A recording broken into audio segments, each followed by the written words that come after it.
এই বদমাস, এত পেট বানাইছস আর গা ধুইস না। এইভাবে থাকলে কোনোদিন মানুষ হবি না। এমন মানুষকে আবার কোনো মেয়ে বিয়ে করবে বলো? করো। দেখবা একদিন পরীর মতো বউ বাড়িতে আনবো। তোর মুখে শুধু বড় বড় কথা। যা এবার ভালো কিছু কাপড় পরে বাজারের দিকে যা, বাড়ির খরচাগুলো করে নিয়ে আয়। হাল, তোকে আজকে কিন্তু অনেক হ্যান্ডসাম লাগতেছে। দিদা, তুমি শুধু মস্কারি করো। বাজারের ব্যাগটা দাও, জলদি বাজারে যাই।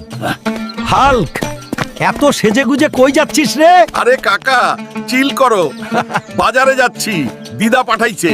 এই সুমাইয়া, আজ তোকে দারুণ লাগতেছে, খবর কি? এই পেট মোটা ছাগল, দূরে সরে দাঁড়া, নইলে তোর পেটে একটা ঘুষি মাইরা দিমু। আজও সুমাইয়া আমাকে পেট মোটা বলেই গালি দিল। আমি তো সুমাইয়াকে অনেক ভালো পাই। হাল্ক, তুমি এখানে বসে কেন কান্না করছো? কে তুমি? তুমি কি আমার সাথে বাড়ি যাবে?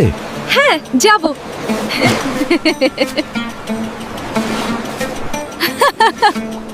এই রে হাল্ক, এটা আবার কি নিয়ে আসলি? ওরে কাকা, এবার এটাই হবে আমার বউ।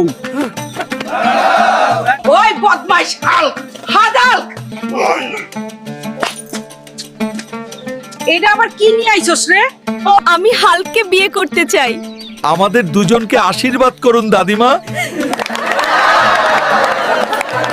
আমি হাল্ক আপনাদের সবার জন্য প্রার্থনা করছি। এই ভিডিওটি লাইক করুন, চ্যানেলটি সাবস্ক্রাইব করুন। আপনার ইচ্ছা 2 দিনের মধ্যে পূরণ হবে।